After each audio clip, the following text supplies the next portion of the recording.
If he cannot pay, take the medicine back.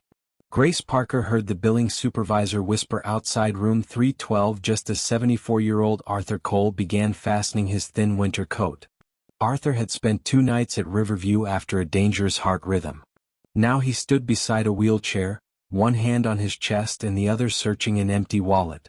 His discharge medicine cost $486.20. Without it, he might not survive the week. "I'll manage," he told the clerk. Grace knew that sentence.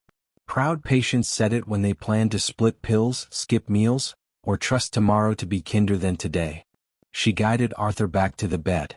"Your ride is not here yet. Sit for me. The bus comes in 11 minutes. Outside, freezing rain tapped the window. Arthur's shoes were cracked at both toes. Grace had $39, an overdue electric bill, and a locker envelope marked Owen's Science Camp. Her 9-year-old son drew rockets on it while she saved $10 bills from extra shifts. Payment was due Friday. Grace went downstairs before she could change her mind.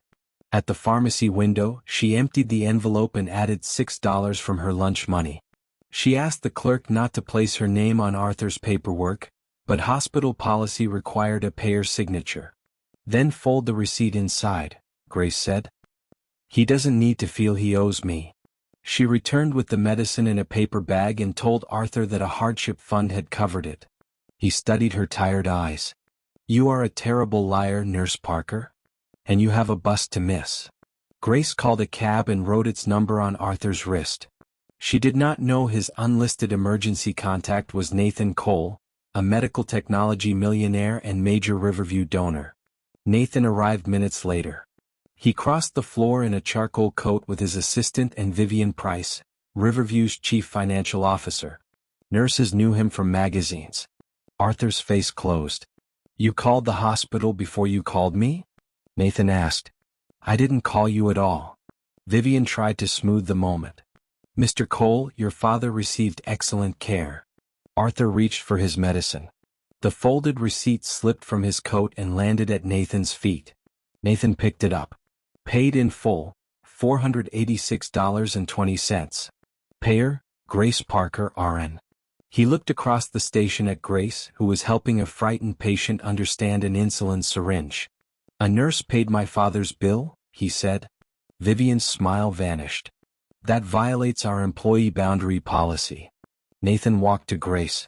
"Why would you do this?" The question sounded more suspicious than grateful. Grace lowered her voice so Arthur would not hear. "Because he needed the medicine." "Did he tell you who he was?" "He told me his name was Arthur and that his chest hurt." Nathan offered her a black credit card. "Refund it now."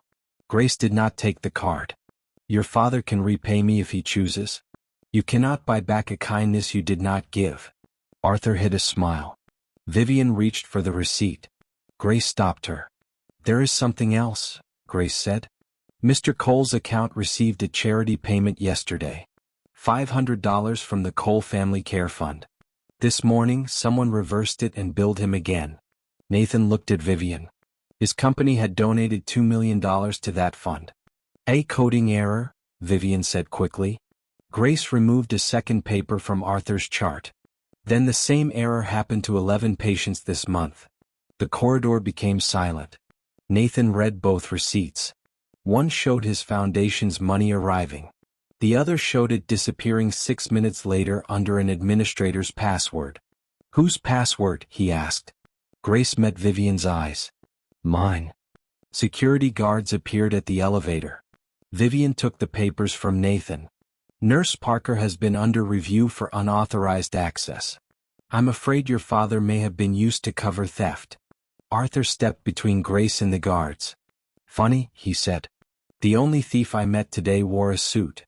Then Nathan noticed a handwritten note at the bottom of the receipt, pressed so faintly it was almost invisible. Arthur had written it. "Ask Grace what happened to room 214. Vivian ordered security to escort Grace from the floor.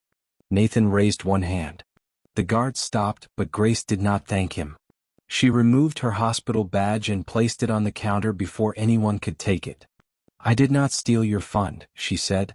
"Check the camera outside room 312. I was giving your father his heart medicine when my password reversed the payment. Passwords can be shared, Vivian replied.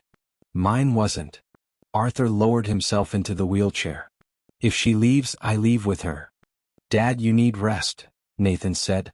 What I need is a son who listens before he starts purchasing solutions. Grace hid the hurt on Nathan's face by adjusting Arthur's blanket.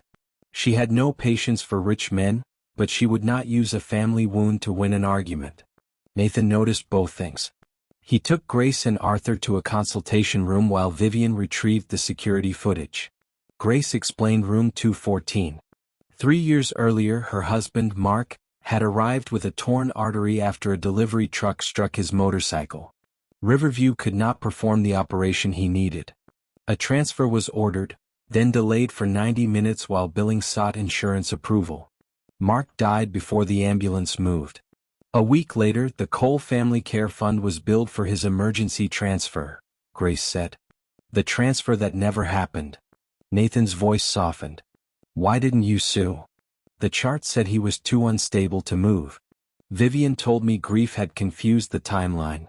Grace had entered nursing school after Mark's death because she wanted no frightened family to wait alone beside a silent phone. She worked nights, raised Owen, and studied bills patients brought to the station. Room 214 was not the only impossible charge. Arthur unfolded a page from his pocket.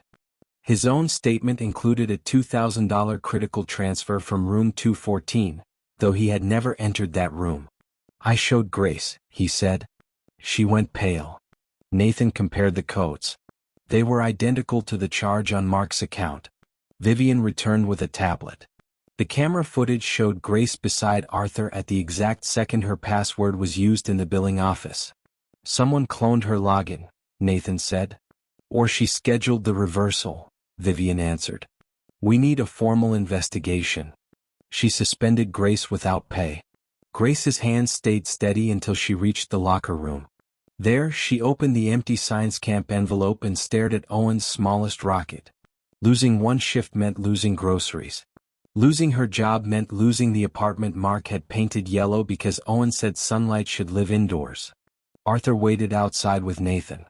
You should not have paid my bill, he told her. Probably not. But I am glad someone in this building still makes the wrong choice for the right reason.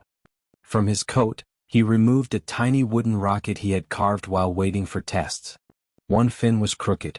For your boy, he said. Grace accepted because refusing would wound him. He'll put it beside his telescope. Nathan offered to restore Owen's camp money. No. You help my father. Then help him. Call him tomorrow when there isn't an emergency. Arthur looked away before either of them saw his eyes fill. Nathan drove them home despite their protests. Arthur lived above a closed hardware store in a room crowded with tools, unfinished birdhouses, and old photographs turned face down. Grace noticed one photograph of Nathan at 12, holding a blue ribbon beside Arthur. Nathan turned it over. Grace said nothing. Silence could be kinder than a question. Before leaving, she gave Nathan copies of 11 suspicious patient bills. Do not hand these to Vivian. You think she did this? I think she knows who benefits. At midnight, Nathan opened his company's secure audit system. Each reversal used Grace's name, but the hidden authorization came from a master account created for Riverview's chief financial office. He followed the money. The charity payments had not vanished. They had been moved into a construction account for a new private surgery wing. Then he opened the patient list. The first false transfer had been billed 7 years earlier, to his mother, Evelyn Cole, on the night she died. Nathan drove back to Arthur's apartment before sunrise. Mom's account paid for a transfer she never received, he said. Did you know? Arthur opened an old sewing tin that had belonged to Evelyn. Beneath spools of blue thread lay a cashier's receipt for $38,000. Arthur had sold his workshop to pay for Evelyn's emergency flight to a cardiac center. Riverview said the payment arrived too late. Evelyn died waiting, and Nathan blamed his father for hesitating over money. Why didn't you show me this? Nathan asked. You were 25 and grieving. You needed someone to hate. So you let it be you? Arthur closed the tin. By the time I found the receipt, Hate was the only thing we still shared. Nathan photographed the document and called Grace. She listened without interrupting. Your mother and Mark had the same false code, she said. This began long before my password was stolen. Vivian summoned Nathan to an emergency board meeting. She admitted moving and used charity balances into construction, but called it legal reallocation. The private wing, she said, attracted wealthy patients whose money kept the emergency room open. No one stole from the poor, she insisted. We used dormant funds to keep serving them.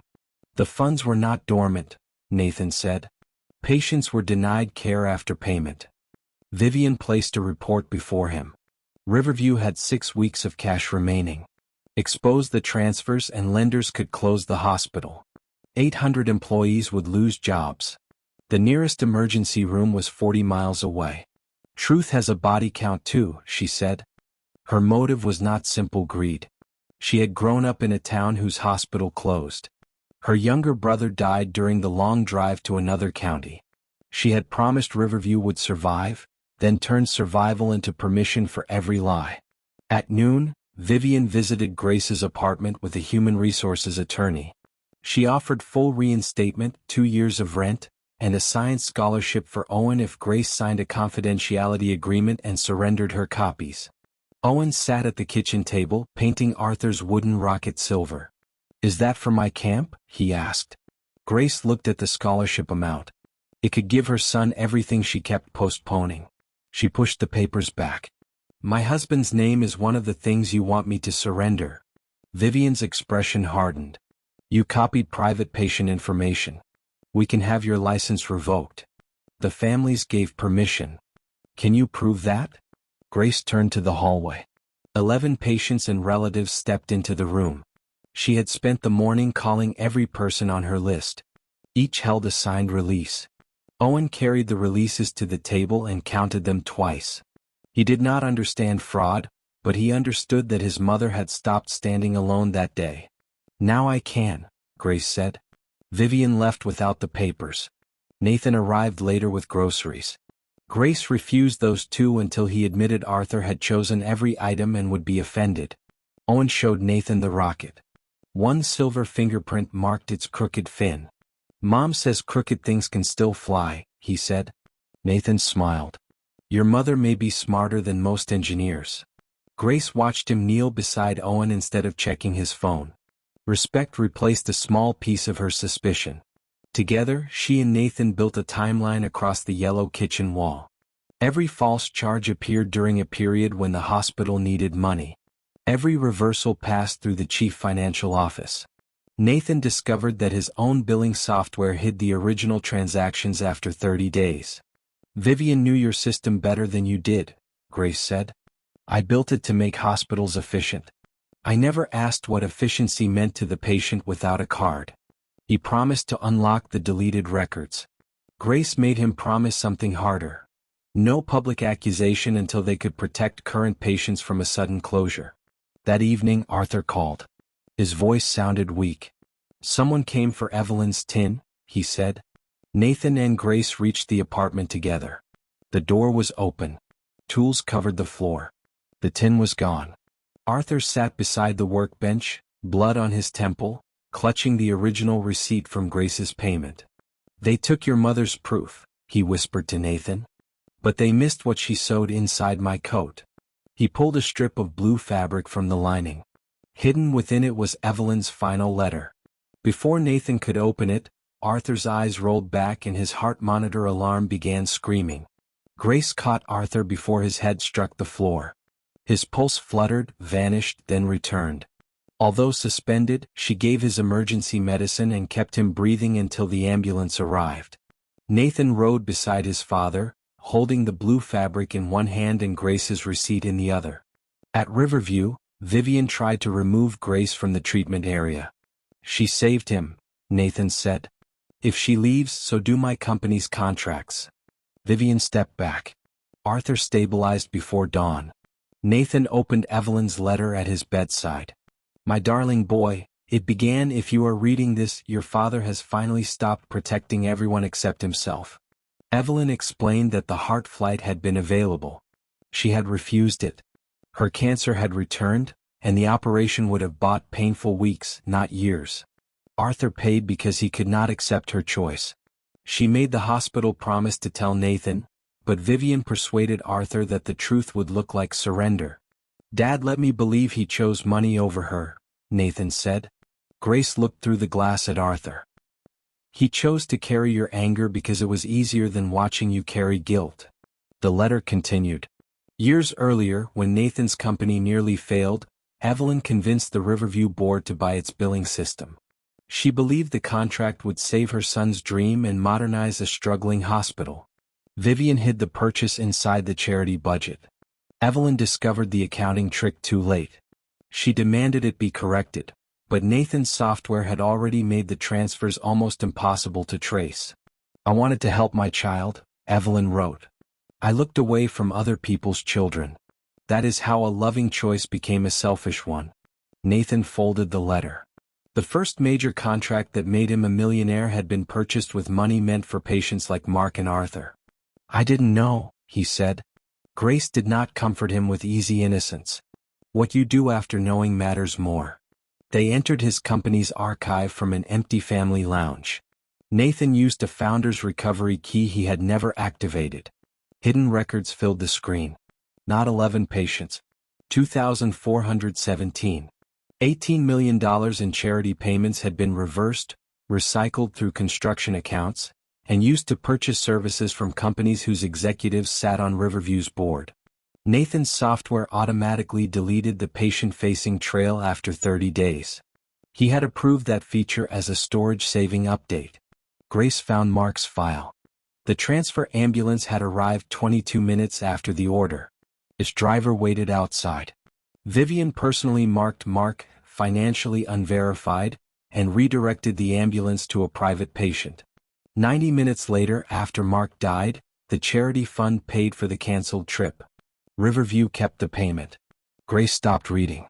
For 3 years, she had wondered whether a different form, a better insurance plan, or one faster phone call could have saved her husband. Now the answer had a name and a timestamp. Nathan reached toward her, then let his hand fall. Her grief was not his to enter without permission. Grace stood and walked to Arthur's room. She tucked the blanket beneath the old man's feet, because caring for someone was the only movement her body still understood. "Mark would have been 36 today," she said. Nathan stood beside her. "My company helped hide what happened." "Yes. I will release everything.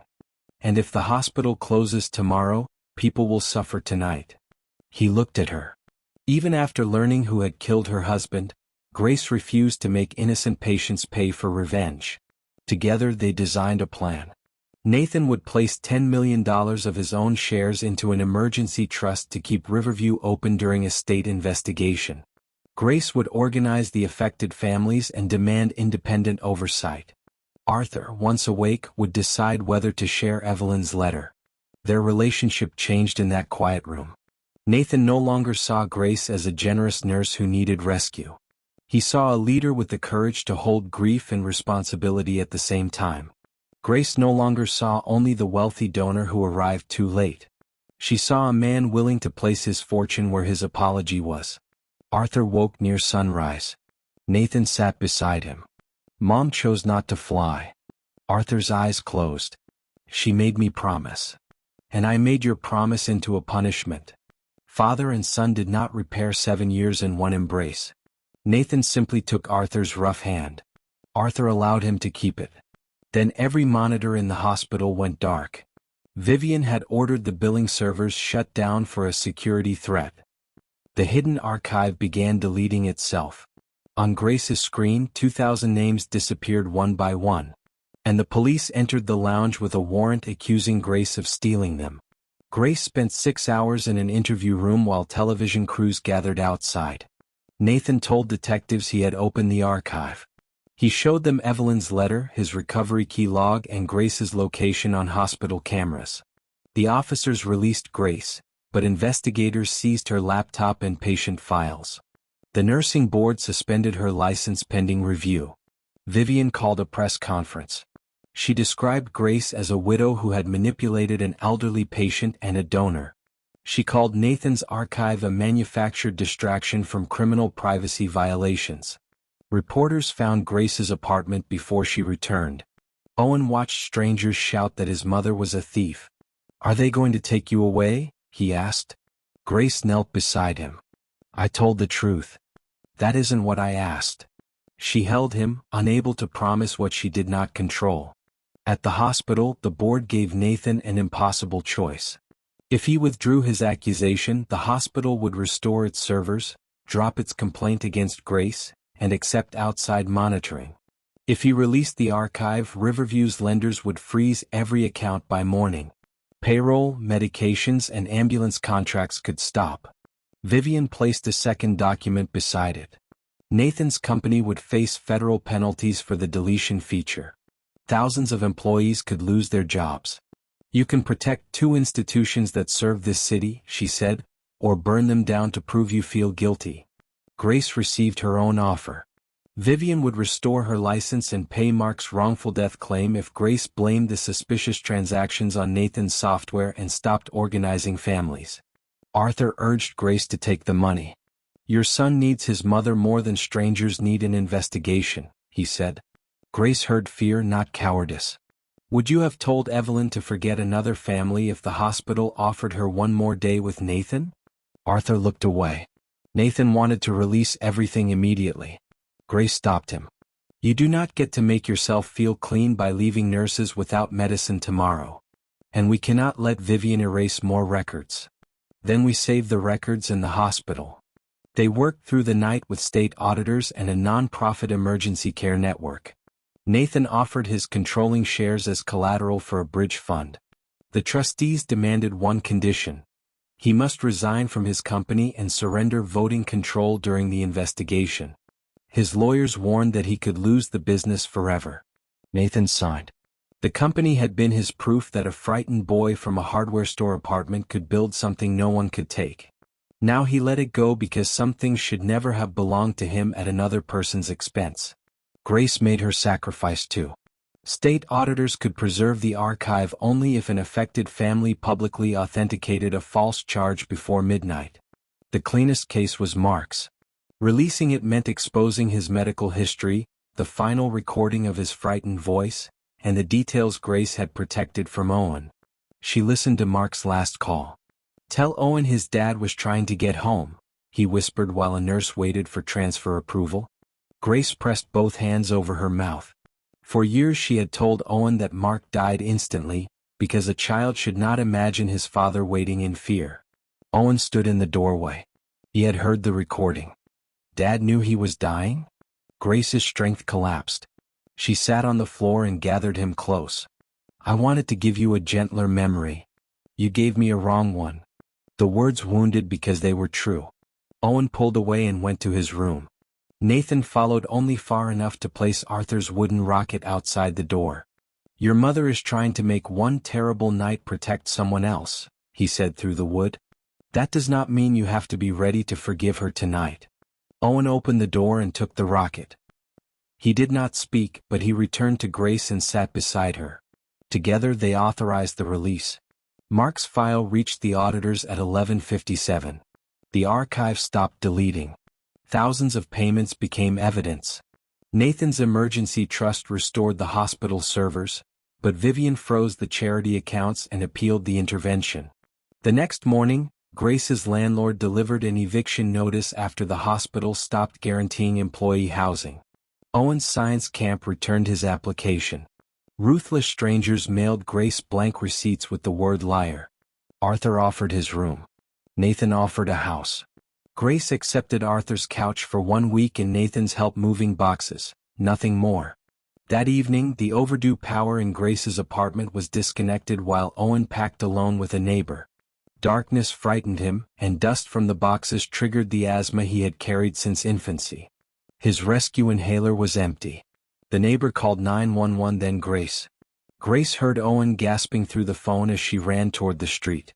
An ambulance reached him, but Riverview's restored billing system flagged Grace's family account for investigation.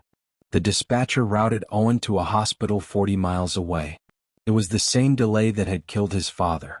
Then the line went silent. Nathan reached Grace before her cab did. He drove while she called the ambulance crew through the nurse's emergency line. "He needs oxygen and a nebulizer now," she told the paramedic. "Do not wait for the destination." The crew had medicine, but the dispatch screen would not authorize its use until the route was confirmed. Nathan opened his company's control panel from the passenger seat. The flag on Owen's account had been entered from Vivian's office 10 minutes after Mark's file went public. This was not an old mistake. It was retaliation. Nathan captured the access record, canceled the financial hold, and directed the ambulance to Riverview. Grace arrived as the doors opened. She could not practice as a nurse, so she stood outside the treatment room while former co-workers saved her son. Grace wanted to rush into the treatment room, but her suspended license made her a mother outside the glass. Nathan stayed beside her without offering influence. For once, his money could not shorten a minute, and he never pretended otherwise. Owen's oxygen level rose slowly. When he could speak, he asked, "Did Dad feel like that?" Grace sat on the bed. "Maybe. I don't know every part." "No more gentle answers? No more wrong ones?" Owen placed the wooden rocket in her hand. "I'm still mad." "You can be mad and hold my hand." He did. Arthur arrived in slippers, carrying Owen's half-painted telescope. Nathan had repaired its broken leg. The old man set it by the window so Owen could see one bright star above the parking garage. "That one looks crooked," Owen said. "Most useful things do up close," Arthur replied. The small smile Owen gave him was the first warm thing in the room. Nathan sent the retaliation log to state investigators. By morning, police had sealed Vivian's office. She denied entering the hold and blamed a billing clerk named Mia Torres. Mia was 23, supporting 2 younger brothers and terrified of losing health insurance. Vivian had ordered her to reverse charity payments using copied nurse credentials. Each time Mia objected, Vivian showed her projections of layoffs and emergency room closure. Grace found Mia crying beside the employee entrance. "I used your password," Mia confessed. "I knew you would be blamed." Grace wanted anger. Instead, she saw another poor woman whom someone powerful had taught to fear the cost of saying no. "Tell the investigators everything," Grace said. "Will you forgive me?" "That cannot be the price of telling the truth." Mia testified without a promise. Her statement revealed where Vivian had moved the missing funds and which board members received contracts. She had also saved daily screenshots on a cheap flash drive because she feared becoming the last person blamed. The evidence freed Grace from the theft accusation. The nursing board lifted her suspension, but Grace did not return to work. Not yet. She wanted every financial flag removed before she wore Riverview's badge again. Nathan's emergency trust kept the hospital open. Employees received paychecks. Ambulances continued running. Once workers realized truth would not automatically destroy their jobs, more people came forward. A pharmacist produced rejected hardship applications. A paramedic found Mark's original dispatch recording. 2 board members admitted Vivian had warned them that charity care made poor patients too comfortable. Vivian's explanation of survival began to look like what it had become: control. Arthur gave investigators Grace's first receipt. A pressure mark on its folded edge carried the construction account number from the paper beneath it. The ordinary receipt that proved one nurse had paid one bill now connected Nathan's foundation payment to the diverted money. "You kept this while someone searched your home?" Nathan asked. Arthur shrugged. "People hide diamonds. No one searches an old man for proof worth $486. Nathan laughed, then cried. Arthur pulled him into an awkward embrace that smelled of sawdust and hospital soap. Grace watched from Owen's doorway. Nathan held out one arm to her, but did not assume. She crossed the room. Owen leaned into the space between all 3 adults. For one quiet minute, they looked like a family no money had arranged. The state scheduled a public hearing to decide criminal referrals, repayment, and Riverview's future. A temporary judge barred Vivian from hospital accounts, but she remained free and retained the board's best lawyers. Before the hearing, Vivian visited Arthur under supervision. She returned Evelyn's stolen sewing tin. Your wife started this when she used charity money to help Nathan, Vivian said. Tell the truth tomorrow and your son loses everything. Hide it and Grace loses her justice. Arthur looked at Evelyn's blue thread, then at Nathan through the glass. At the hearing the next morning, he carried the tin to the witness chair. No one knew which truth he would choose. Arthur opened Evelyn's sewing tin before the state panel. He displayed the hospital contract, the cashier's receipt, and his wife's letter. Then he admitted that Evelyn had pushed Riverview to buy Nathan's untested software because she feared her son would lose his dream. She called it help, Arthur said. She did not ask whose help she was spending. Vivian's attorney smiled. If Evelyn began the scheme, Vivian could claim she merely inherited it. Arthur continued. Evelyn discovered the charity transfer within a month and repaid every dollar from her retirement account. He produced the canceled check. Vivian hid the correction because the secret account had become useful. Over the following years, she expanded one dishonest favor into thousands of deliberate reversals. Nathan took the witness chair next. He could have blamed his mother, Vivian, or a software team. Instead, he displayed every update he had approved. I designed a system that treated erased records as efficiency, he said. I was proud that hospitals paid me. I never asked who paid them. He surrendered his company's Riverview profits to the patient trust and agreed to an independent investigation. His board removed him permanently before he finished speaking. Arthur bowed his head, but Nathan did not. Losing the company hurt. Hiding behind it would have cost more. Grace authenticated Mark's recording. She described the 90 minutes he waited, but she also spoke for current patients who still needed Riverview. Justice should not close the emergency room, she said. It should open the books. She proposed a new governing board with nurses, paramedics, patients, and local residents holding half the seats. Charity money would remain in a protected account. No medical decision could be delayed by a payment flag. Every denied request would be visible to an independent patient advocate. One by one, families from Grace's kitchen stood behind her. One teacher held a bill for a surgery never performed. One father carried the rejection that had sent his baby home. Their stories turned the numbers into empty chairs, wages, and funerals. Nathan looked at the people his software had reduced to accounts. He did not ask them to forgive him. He wrote down each name. Vivian finally spoke. She told the panel about her brother dying after their hometown hospital closed. She described impossible budgets, lenders who demanded profit, and donors who preferred beautiful new wings to ordinary medicine. I kept Riverview alive, she said. Grace looked at Owen in the front row. A building can stay open while its purpose dies. Mia's screenshots proved Vivian ordered Grace's account flag after Mark's file was released. The ambulance retaliation destroyed Vivian's claim that every choice had been made for the hospital. The panel referred her for fraud, obstruction, and reckless endangerment. 3 board members were also charged. Vivian was led from the room, not as a monster without reasons, but as a woman who had allowed one real fear to excuse years of harm. The panel approved Grace's restructuring plan. Nathan's trust kept Riverview open while lenders renegotiated. Every affected account would be audited and repaid. Mark's chart was corrected to state that a financial delay contributed to his death. Outside, reporters asked Grace whether Nathan's money had bought her loyalty. She held up the first receipt. This proves the opposite. Care arrived before money did. Arthur squeezed her shoulder. Weeks later, he invited Grace and Owen to his restored workshop. He had built 12 birdhouses for chairs and 1 telescope stand. A neighborhood store sold them all. Arthur handed Grace an envelope containing $486.20. My bill, he said. Grace tried to refuse. You told Nathan I could repay you if I chose. I choose. She accepted it with both hands. Owen saw the science camp form inside her bag and began to smile. Nathan stood at the workbench, no assistant or expensive coat, sanding the crooked fin of a new wooden rocket. You ruined the first one, Owen told him. I'm learning.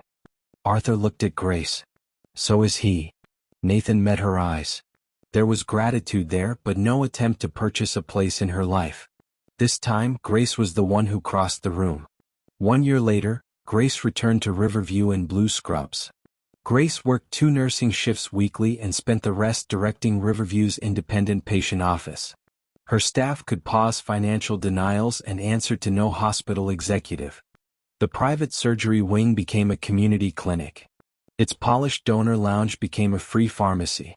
On the wall outside hung a simple frame containing Arthur's wrinkled receipt. Paid in full, $486.20. Payer, Grace Parker, RN.